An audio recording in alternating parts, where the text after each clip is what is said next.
Hello, I'm Peter Tush, Curator of Education of the Dalí Museum. Thank you for joining us for this live streaming of our Coffee with a Curator series. We want to thank our sponsors. First, we want to thank Cafe Gala, who provides refreshment for these events. We also want to thank the City of St. Petersburg for their sponsorship. And of course, we want to thank all of those members who make this possible.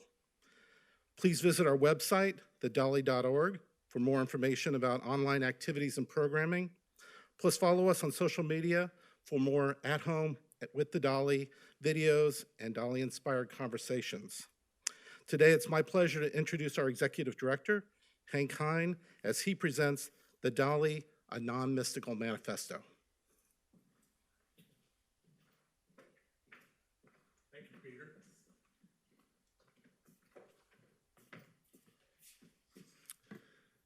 Thank you, Peter. It's a pleasure to be live with our friends of the Dalí. In 1951, Salvador Dalí wrote a piece called Mystical Manifesto, and in it he proclaims a set of aesthetic principles that he had garnered from his study of historical and modern art, from his passion for transcendence, and from the possibilities that contemporary scientific discoveries provided. In this non-mystical manifesto, I will assert that the Dalí Museum embodies, manifests, if you will, the principles that Dalí sets forward, the qualities, and further, that it is an implement for achieving the states of mind and body that Dalí's manifesto proposes. He proposes these as the highest and most noble states, what he calls the aesthetic blooming of the maximal paradisical happiness that a human being can have on earth. The manifesto is adorned with Dalí's colorful language. Words like undulatory, corpuscular, ultra-gelatinous, Lilliputian phosphenes, digestive mishaps, the dermoskeletal soul, and his whimsical Latin phrases, La Madonna porta ligitata disintegrata lapis lazulina. Still, the manifesto presents a very coherent argument as to the origin of beauty, the nature of form and formlessness, and the redemptive value of a pursuit of the mystical beyond. After proclaiming himself one of the three Catalan geniuses, Antonio Gaudí, a 14th century natural philosopher, not Ramon Llull, Dalí provides examples of the most beautiful buildings in the world.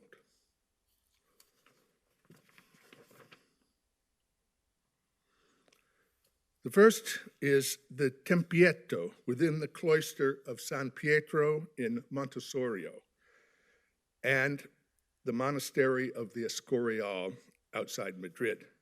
This is an image of the cloister of San Pietro. The Tempietto was commissioned by Isabel and Ferdinand of Spain and was built on the site of an earlier church where St. Peter is said to have been crucified. Dalí called the architect of this building the divine Bramante. And this is the Tempietto within the cloister. You will see that the Tempietto, circular and small within the cloister, is pressed on all sides by the encircling monastery. Form, Dalí writes, is a reaction of matter under the inquisitorial coercion on all sides by the hard and unrelenting qualities of space. Dalí would have us understand that without the confinements of the cloister, the Tempietto would be less beautiful. He writes, "Each rose springs from a prison."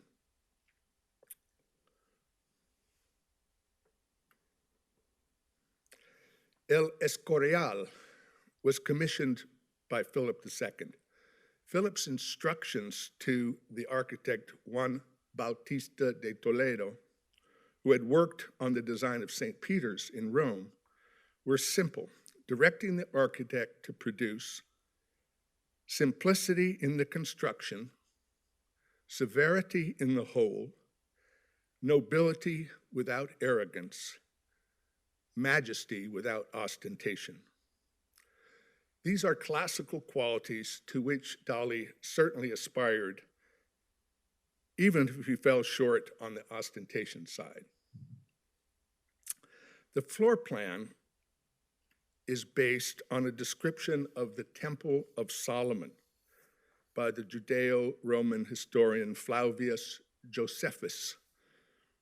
A portico followed by a courtyard open to the sky, followed by a second portico and a second courtyard, all flanked by arcades and enclosed passageways leading to the Holy of Holies.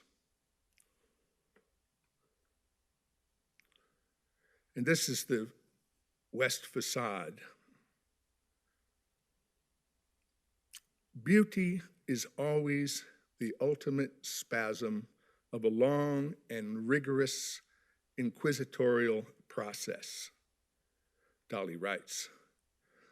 The use of the word inquisitorial is interesting in that Philip II was instrumental in advancing the Counter-Reformation and its Inquisition. But returning to the concept of space shaping form, Dalí in his manifesto is working on the frontier of contemporary physics. The tremendous release of energy from a small mass of uranium demonstrated in 1944, the exclusive equivalence of mass energy, proved to Dalí the spirituality of all substance. At the same time, Dalí is cognizant of and embraces the quantum theory of Werner Heisenberg and the recognition of the energy of empty space.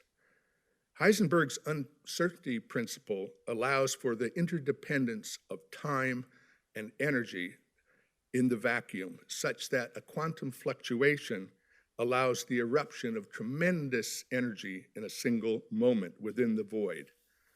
The concept privileges that unknown and delirious substance that Dalí calls space as having tremendous power, indeed sufficient power to shape matter, as Dalí asserts with its inquisitorial coercion. As you might imagine, Dalí lets us know that he has already demonstrated this principle in his own painting, and of course he has. He references the child on the beach at Rosas lifting the skirt of the sea to demonstrate the substratum beneath it. And of course, we have already learned this from his melting clocks that demonstrate the same principle of insubstantiality in the most poetic and most memorable of ways. Having established the equivalence of mass and spirit, substance and energy, Dalí attaches it to the human pursuit, the most noble of which, he says, is mystical transcendence. Mysticism, he says, is the paroxysm of joy in the ultra-individualist affirmation of man's heterogeneous tendencies. The purpose of mysticism is ecstasy. Ecstasy. He celebrates the mystical pursuit of Saint Teresa of Avila, a patron saint of Spain, who wrote the story of her spiritual quest, the interior castle, in which one of her visions resembles the situation of the Tempietto and the Escorial and Solomon's Palace and the Dalí Museum. Those places whose form was shaped by the pressure and unyieldingness of space. She writes, "A most beautiful crystal globe made in the shape of a castle and containing 7 mansions, in the 7th and innermost of which was the King of Glory in the greatest splendor, illumining and beautifying them all." Interestingly, St. John of the Cross, the monk who depicted Christ from God's perspective in the heavens, was a member of the Carmelite order that St. Teresa led. In Dalí's review of the barbarous art of our time, which he calls, as it lacks the discipline of traditions and the prehistoric arts that he says it is based on, he calls it decorative, as well as simplistic and caricatural.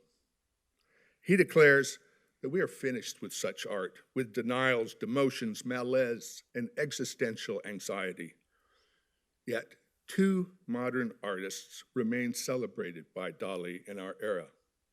Georges Matou, who, though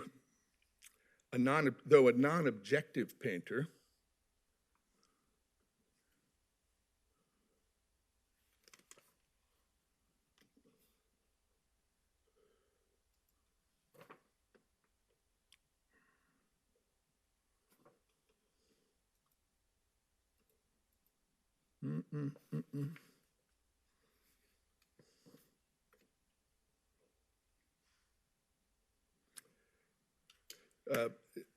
Georges Matou is painting here, and we'll ask Megan to let you see the action of his painting. I'd be happy to.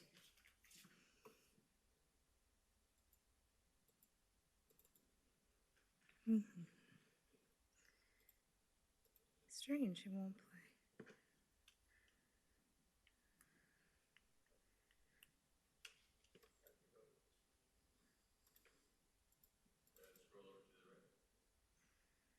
To the right. I think we'll let them just look at the still image. Thank you.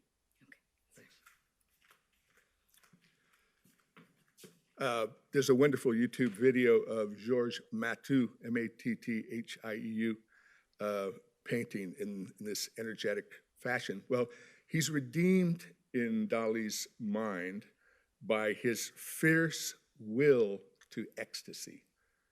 So even though he's a non-objective painter, this will to ecstasy redeems him. And of course, the other painter Dalí begrudgingly admires, Picasso. And he says in Dora Maar's portraits, Picasso redeems modern art with his grotesque beauty. One other exception is made by Dalí in his repudiation of modern art.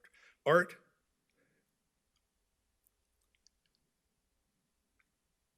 that escapes that repudiation in the medium of electronic media.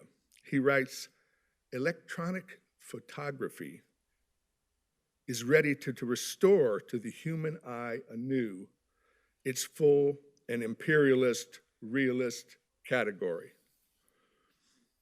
Dalí was fascinated by the possibilities of new media and knew that in a few years, he would make Chaos in Creation, the first artist video. So the works that the Dalí Museum has used, using electronic photography, and the expansion of spaces we hope to build for those interactive digital experiences are purely in the vein that Dalí celebrates.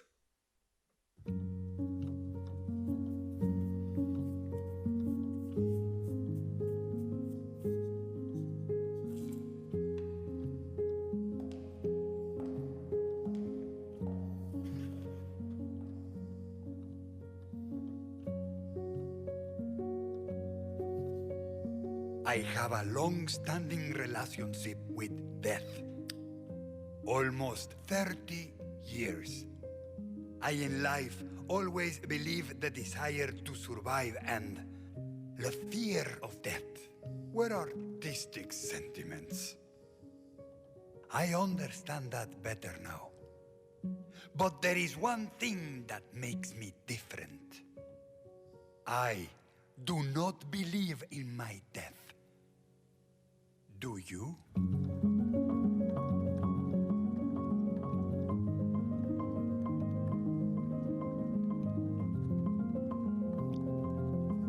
In his manifesto, Dalí exalts these two pursuits, mysticism and beauty, each of which, according to his theory, arises from hard work and great ardor. The rose rises from the prison, and the saint is vaulted heavenwards in her extremis of martyrdom. It is a difficult road that Dalí has described. You will have seen it in 50 Secrets of Magic Painting from a few years prior. Dalí pursues this journey against all prevailing methods and all prevailing orthodoxies to reach this state. And he says the two most subversive things an artist can do is, first, to know how to draw, and second, to be a mystic. So this brings us back to the Dalí Museum. Dalí's talents as a draftsman, that subversive skill as he calls it, beautifully shaped by coercive and endless practice, no doubt, is redolent, is so apparent in the Dalí Museum. But beauty, as Elaine Scarry writes in her book on beauty, wants to replicate itself. Beauty opens our eyes and lifts our hearts, renewing our sense of purpose, while it nourishes our inner life.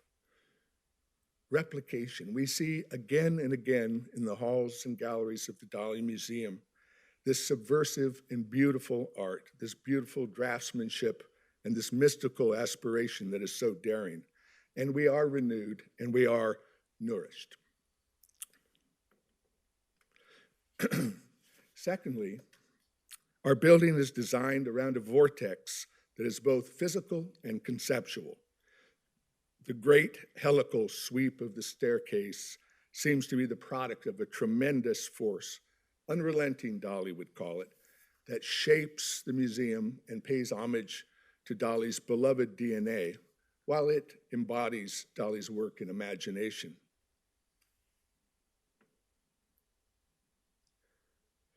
The Dalí Museum is a place for transcendence.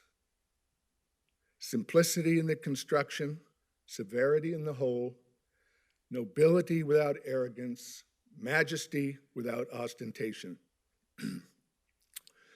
By showing us that watches can melt, that what we see can be seen in another way, that we can see two things at once, Dalí shows us the crack in the world of appearance. We understand from our third floor outlook, where the kaleidoscopic triangles of the enigma parses the world into 1,000 perspectives, that when we open our eyes, we see beyond appearances, seamless as those appearances appear at first. We understand that our limitations are themselves illusions, and then, as Dalí writes in his manifesto, the flesh of the soul cannot help but rise to the sky. Thank you. Thank you all. Thank you